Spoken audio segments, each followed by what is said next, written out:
দুর্নীতি, দুঃশাসন এবং সন্ত্রাস দমনে কোনো আপোষ করবে না সরকার। তাই অপরাধীর রাজনৈতিক পরিচয়কে বিবেচনায় না নিয়ে পুলিশকে কাজ করার নির্দেশনা দিয়েছেন প্রধানমন্ত্রী তারেক রহমান। সোমবার পুলিশের ঊর্ধ্বতন কর্মকর্তাদের উদ্দেশ্যে দিক নির্দেশনামূলক বক্তব্যে দেশের আইন শৃঙ্খলা নিয়ন্ত্রণ, জনগণের শান্তি এবং নিরাপত্তা নিশ্চিতে পুলিশকে কাজ করার নির্দেশ দেন প্রধানমন্ত্রী। মোহাম্মদ হোসাইনের প্রতিবেদনে বিস্তারিত। বাংলাদেশের সামাজিক যোগাযোগ 4 দিনব্যাপী পুলিশ সপ্তাহের দ্বিতীয় দিনে ঊর্ধ্বতন কর্মকর্তাদের উদ্দেশ্যে ভাষণ দিতে রাজধানীর তেজগাঁও কার্যালয়ে আসেন প্রধানমন্ত্রী তারেক রহমান। সামাজিক যোগাযোগ মাধ্যমকে কেন্দ্র করে কার্যালয়ের শাপলা হলে অনুষ্ঠানের শুরুতেই স্বাগত বক্তব্য রাখেন পুলিশের মহাপরিদর্শক মোহাম্মদ আলী ফকির। বক্তব্য রাখেন পুলিশের ঊর্ধ্বতন কর্মকর্তারাও, তুলে ধরেন নানা দাবি দেওয়া। বাংলাদেশ পুলিশকে একটি আধুনিক, দক্ষ, আন্তর্জাতিক মানসম্পন্ন বাহিনী হিসেবে গড়ে তোলা সম্ভব হবে। পরে কর্মকর্তাদের উদ্দেশ্যে দিক নির্দেশনামূলক ভাষণ দেন প্রধানমন্ত্রী তারেক রহমান। সততা, মেধা এবং দক্ষতাই হবে প্রশাসনের নিয়োগ, বদলি কিংবা প্রমোশনের মূল নীতি। প্রধানমন্ত্রী বলেন, পুলিশের সফলতার উপর সরকারের সফলতা নির্ভর করছে। তাই পুলিশকে হতে হবে জনবান্ধব, আস্থা অর্জন করতে হবে সাধারণ মানুষের। বর্তমান সরকার জনগণের কাছে গণতান্ত্রিক সরকার হিসেবে পরিচিত একটা জবাবদিহিমূলক সরকার হিসেবে আমরা গড়ে তুলতে চাই এই সরকারকে। এই সরকার পুলিশ বাহিনীকে এমন একটা রূপ দিতে চায় যেখানে পুলিশ সত্যিকার ভাবে হবে জনবান্ধব, এবং শুধু জনবান্ধব নয়, আমরা চাই মানুষের একটা আস্থা তৈরি হবে, আপনার একটা আস্থার জায়গা হবেন মানুষের। পুলিশ প্রশাসন সফল হলে কার্যত সেটা সরকারের সফলতা হিসাবেই বিবেচিত হয়। প্রধানমন্ত্রীর স্পষ্ট বার্তা, দুর্নীতি, দুঃশাসন, সন্ত্রাস দমনে কোনো আপোষ করবে না তার সরকার। তাই অপরাধীর রাজনৈতিক পরিচয় বিবেচনায় না নিয়ে কাজ করার নির্দেশ দেন তিনি। দুর্নীতি, সন্ত্রাস এবং শাসনের বিরুদ্ধে আমরা আপোষ করতে চাই না। আমি পরিষ্কারভাবে আপনাদের সামনে আজকের এই অনুষ্ঠানে বলতে চাই যে দুর্নীতি, সন্ত্রাস নিয়নে ব্যক্তির রাজনৈতিক পরিচয় নয়। যে বা যারা অপরাধে লিপ্ত হবে তাকে আপনারা অপরাধী হিসেবেই বিবেচনা করুন। এ সময় সাম্প্রদায়িক সম্প্রীতি রক্ষায় পুলিশ বাহিনীকে কঠোরভাবে কাজ করার নির্দেশ দেন তিনি। বলেন, জোর দিতে হবে মব ভায়োলেন্স ঠেকাতে। বর্তমান সরকার অবশ্যই জনগণের গণতান্ত্রিক রাজনৈতিক অধিকার নিশ্চিত রাখতে চায়, তবে কেউ যেন সাম্প্রদায়িক সম্প্রীতি কিংবা কোন রকমের নাশকতামূলক কার্যক্রমে লিপ্ত হতে না পারে, এটিও কিন্তু আমাদের সকলকে মনে রাখতে হবে। জুলাই সনদের প্রতিটি দফা পর্যায়ক্রমে বাস্তবায়ন করার অঙ্গীকারের কথাও পুনর্ব্যক্ত করেন সরকার প্রধান। বর্তমান সরকার নির্বাচনী ইশতেহার এবং জনগণের সামনে স্বাক্ষরিত যে জুলাই সনদ, এটার প্রতিটি দফা, প্রতিটা অঙ্গীকার পর্যায়ক্রমে অক্ষরে অক্ষরে বাস্তবায়ন করবে ইনশাআল্লাহ। মোহাম্মদ হোসাইন, ৭১, ঢাকা। মধ্যে সংশয় থাকার প্রয়োজন নেই। এবারের ঈদ যাত্রা নির্বিঘ্ন করতে বাসের সংখ্যা বাড়ানো এবং যত্রতত্র যাত্রী ওঠানো বন্ধে ৬৯টি মোবাইল কোর্ট সহ বেশ কিছু পদক্ষেপ নিয়েছে সরকার। দুর্ঘটনা রোধে থাকছে হাইওয়ে পুলিশের কঠোর নজরদারি, আর ঈদ যাত্রায় সড়কে শৃঙ্খলা রাখতে মহাসড়কে বসানো যাবে না পশুর হাট। বৈঠক শেষে ব্রিফিংয়ে এসব তথ্য জানিয়েছেন সড়ক পরিবহন মন্ত্রী শেখ রবিউল আলম। আর সরকার দ্বিতীয় পদ্মা সেতু নির্মাণ করতে যাচ্ছে বলেও জানিয়েছেন তিনি। শারমিনীরা রিপোর্ট।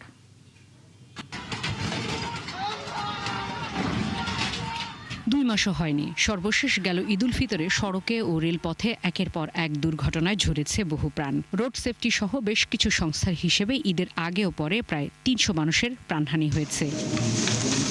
তবে আসছে ঈদযাত্রা নিরাপদ করতে তৎপরতা দেখাচ্ছে সরকার। সোমবার এ সংক্রান্ত বৈঠক শেষে 3 মন্ত্রণালয়ের দায়িত্বে থাকা মন্ত্রী জানান, এবার সর্বোচ্চ সতর্কতা নেওয়া হচ্ছে। মোবাইল কোর্টের সংখ্যা বাড়িয়ে করা হচ্ছে ৬৯টি। কোটি মানুষের যাত্রা 2 থেকে 3 দিনে, আবার 1 কোটির গরু, কাছাকাছি গরুর যাত্রা নিশ্চিত করবার জন্য আমাদের যে যানবাহন, আমাদের যে রাস্তা, আমাদের যে মানসিকতা এবং আমাদের যে সচেতনতা, তা কোনো সময় বড় অন্তরায় তৈরি করে। তো তার মধ্যে দিয়ে আমরা ব্যবস্থাপনাটা নিশ্চিত করতে চাচ্ছি। সিদ্ধান্ত নিয়েছি যে সমস্ত বাসের প্যাসেঞ্জারকে নেমে বাস ফেরিতে উঠবে। কিন্তু দেখা গেল যে অনেক অসুস্থ মানুষ থাকেন, অনেকের মালামাল থাকেন, সেটা রেখে সে নামতে চান না, বাচ্চারা থাকেন, কার্যকর করাটা একটু কঠিন, কিন্তু আমরা করছি। পাশাপাশি বাস ফেরিতে ওঠার আগে আমরা একটা ব্যারিকেড তৈরি করছি। ওই ফেরি বাস নেমে খালি না হওয়া পর্যন্ত এখান থেকে কোনো গাড়ি উঠতে যেতে পারবে না, ওই ব্যারিকেড ক্রস করতে পারবে না। তিনি জানান মহাসড়কের পাশে বসবে না গরুর হাট, নতুন করে বাড়ানো হচ্ছে না বাসের ভাড়া। ঢাকা শহরের পর পর্যায়ক্রমে মহাসড়কেও এআই ক্যামেরা বসানো হবে বললেন মন্ত্রী। কোনো সুযোগ নেই ভাড়া বাড়ানোর, কোনো সুযোগ নেই। তবে একটা জায়গা আমি গতবার যেটা আপনি দেখেছেন, যে যখন রাস্তার মাঝখান থেকে এরকম লাখ লাখ মানুষ এসে সে যে যান পাচ্ছে সেই যানে উঠে যাচ্ছে, সেটা আমাদের পক্ষে নিয়ন্ত্রণ করা কঠিন। সে যখন স্টপেজে এসে বাসে যেতে চাচ্ছে না, এরকম একটা পরিস্থিতি হয় চলন্ত পথে, সেটা সুপারভিশন করে নিয়ন্ত্রণ করে আপনার করা, কন্ট্রোল করা কিভাবে সম্ভব, কত সম্ভব আপনারাই ভালো জানেন। হাইওয়ের পাশে উপরে কোনো গরুর হাট হবে না, তারা অ্যাগ্রি করেছে, তারা প্রয়োজনে পদক্ষেপ নিচ্ছে। প্রশ্নের জবাবে সেতুমন্ত্রী জানান দৌলতদিয়া পাটুরিয়া রুটে দ্বিতীয় পদ্মা সেতু নির্মাণের প্রস্তুতি চলছে। আমরা দ্বিতীয় পদ্মা সেতু নির্মাণ করতে চলেছি বলবো আমি এই মুহূর্তে। Feasibility study already complete. Sharmin Nira, ৭১, Dhaka. রাজধানীর ট্রাফিক ব্যবস্থাপনায় কৃত্রিম বুদ্ধিমত্তা বা এআই এর ব্যবহার শুরু হয়েছে। ফলে আইন অমান্য করলে কোনো দৃশ্যমান বাধা নেই, স্বয়ংক্রিয়ভাবে জরিমানার বার্তা চলে যাবে অভিযুক্তের কাছে।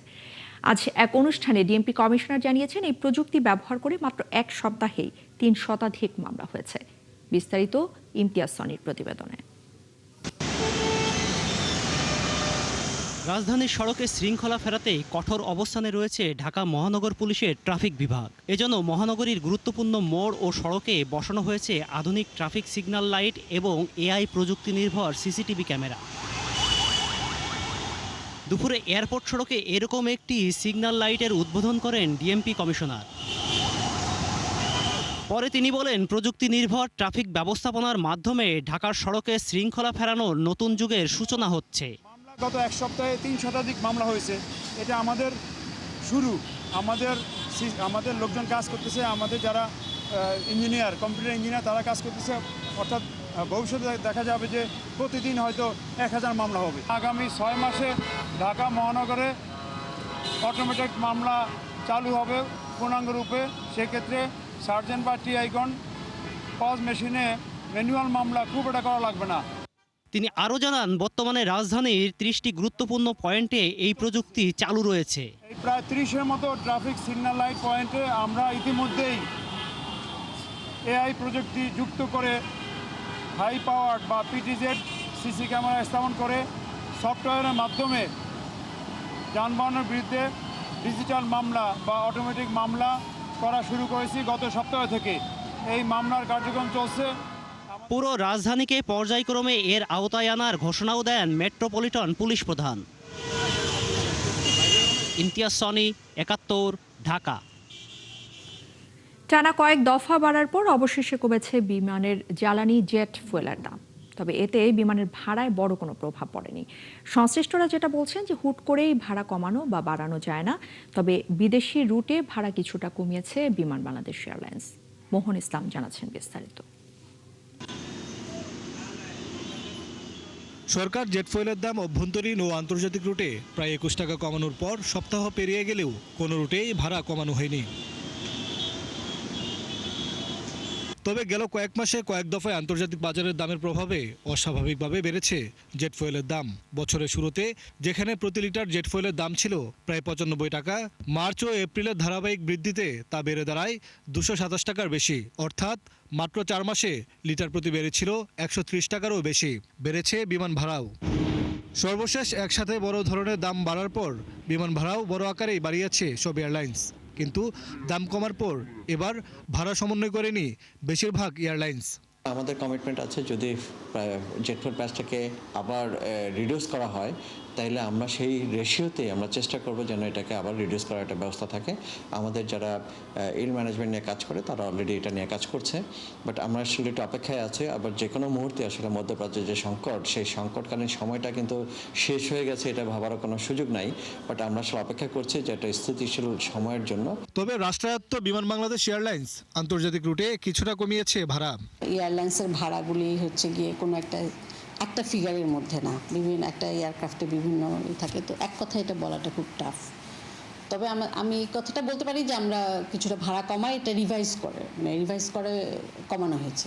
এর আগে দফায় দফায় জেট ফুয়েলের দাম বাড়ায় ঘাটতি ক্ষতির সম্মুখীন হয়েছে বলে দাবি সংশ্লিষ্টদের।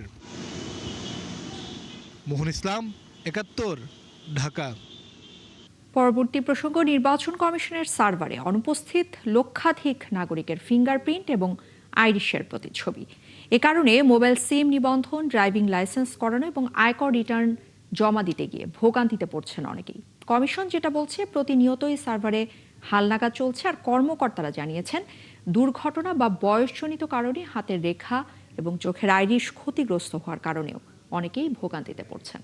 ফারজানা আক্তারের প্রতিবেদন। নাগরিক হিসেবে পরিচয় থেকে শুরু করে মোবাইল সিম নিবন্ধন, আয়কর রিটার্ন জমা ও ব্যাংকিং সহ অন্তত ৩০ ধরনের সেবা পেতে প্রয়োজন হয় জাতীয় পরিচয়পত্রের।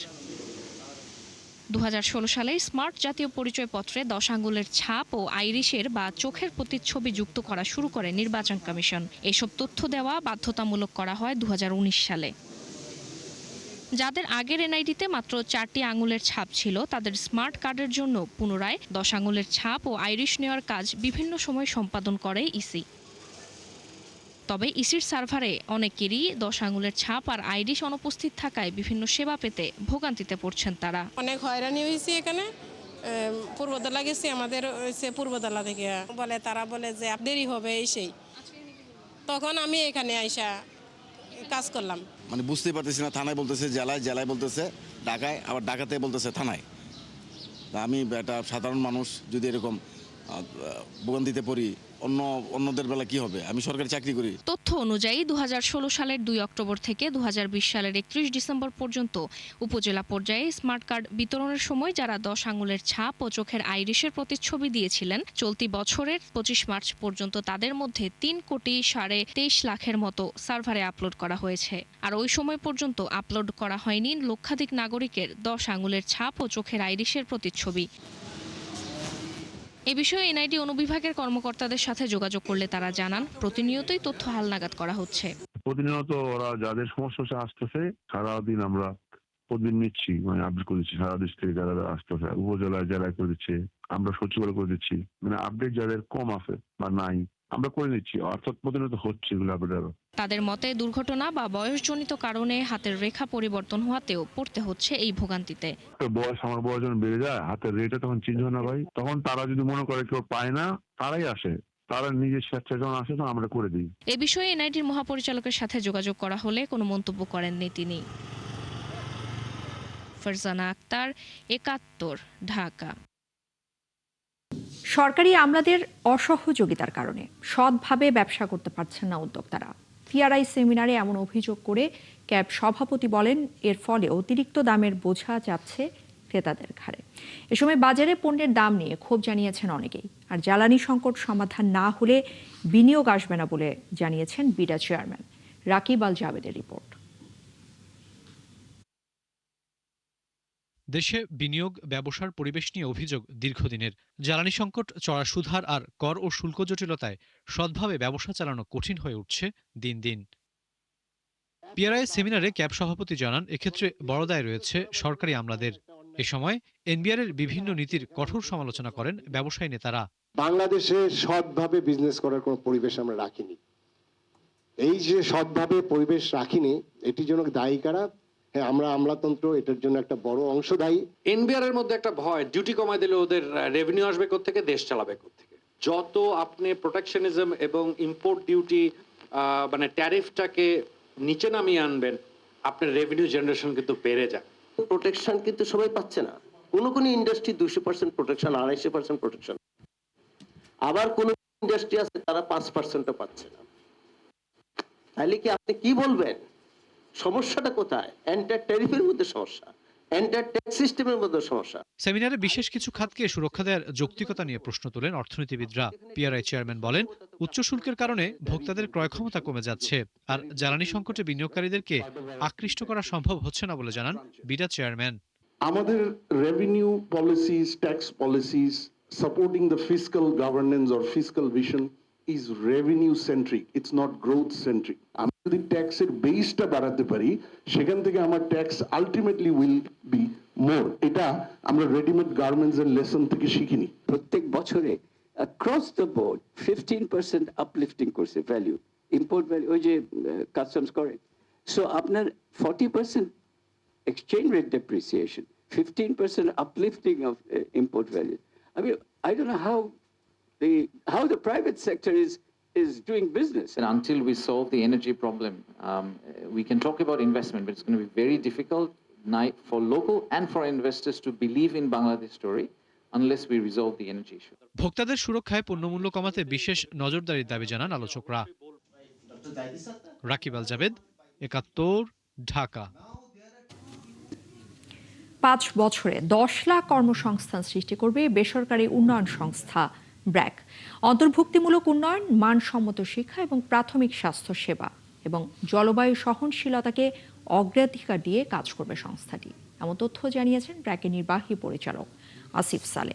2025 সালে সারা দেশে 2,60,00,000 মানুষ সংস্থাটির বিভিন্ন সেবা নিয়েছে বলেও জানিয়েছেন তিনি। বিস্তারিত সুশান্ত সিনহার প্রতিবেদনে। দক্ষতা উন্নয়ন কর্মসূচির মাধ্যমে পিছিয়ে পড়া জনগোষ্ঠীর জীবন ও জীবিকা উন্নয়নে কাজ করছে ব্র্যাক। দারিদ্র্য বিমোচনে সংস্থাটি গেল 5 বছরে 1,000 কোটি টাকার সম্পদসহ 48,000 কোটি টাকা ঋণ বিতরণ করেছে।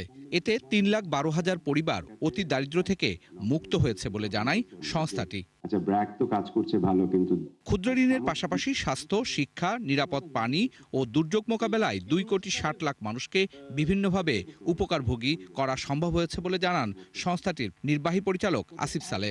বলেন, আগামী 5 বছরে 10 লাখ কর্মসংস্থান সৃষ্টির পরিকল্পনা নিয়েছেন তারা। খুব মাথা গুজে আগামী দিনগুলোতে কাজ করতে হবে, কারণ সমস্যা বাড়ছেই। তো সেই ক্ষেত্রে আমরা 7টি সমস্যাকে অগ্রাধিকার দিয়েছি, যেটা সমাধানে আমরা কাজ করব। অ্যাটলিস্ট আমরা 10 লাখ মানুষের নতুন কর্মসংস্থানের ব্যবস্থা করব, এবং সেটার জন্য আমাদের মাইক্রো ফাইন্যান্স আছে, আমাদের স্কিলস ডেভেলপমেন্ট আছে, এবং কিভাবে সমন্বিতভাবে আমরা কাজগুলো করতে পারি সেই জায়গাতে আমরা কাজ করব। রাফলি নতুন উদ্যোক্তা তৈরির পেছনে একটা বড় কাজ যাবে, এবং উদ্যোক্তা তৈরি ট্রেনিং এর পাশাপাশি ফাইন্যান্সিং, মার্কেট লিঙ্কেজ, সেই জায়গাগুলোতে কাজ করা। 2025 সালের বার্ষিক প্রতিবেদন প্রকাশ অনুষ্ঠানে প্রাথমিক শিক্ষা ও স্বাস্থ্যসেবা সহ নারীদের আইনি সহযোগিতার চলমান উদ্যোগ ও ভবিষ্যৎ পরিকল্পনা তুলে ধরে ব্র্যাক।